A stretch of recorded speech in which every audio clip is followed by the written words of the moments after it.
मैं शान का बड़ा भाई हूँ।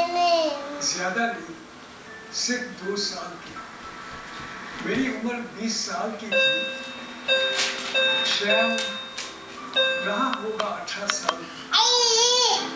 1942 की बात है। मैं कैरल का भी घर देखना चाहती हूँ। उसकी तो हवेली अब तो खंडहर बन गई है। अगर आप कैरल के बारे में ज्यादा जानना चाहते हैं, मंदिर वहाँ एक पुजारी है।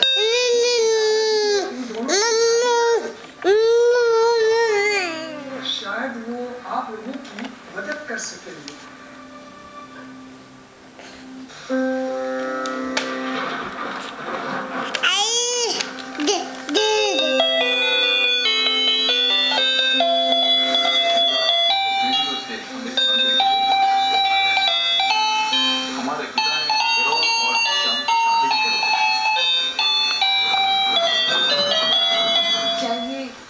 कैरल जैसी दिखती है।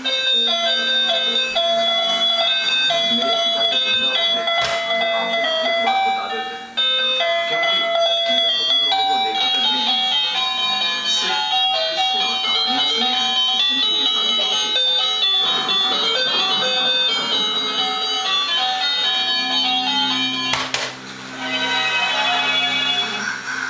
आप तो वो जगह जाते होंगे जहाँ से कूदकर कैरल और शाम ने ताली बाड़ा गरबा करो प्रिया, गरबा करो।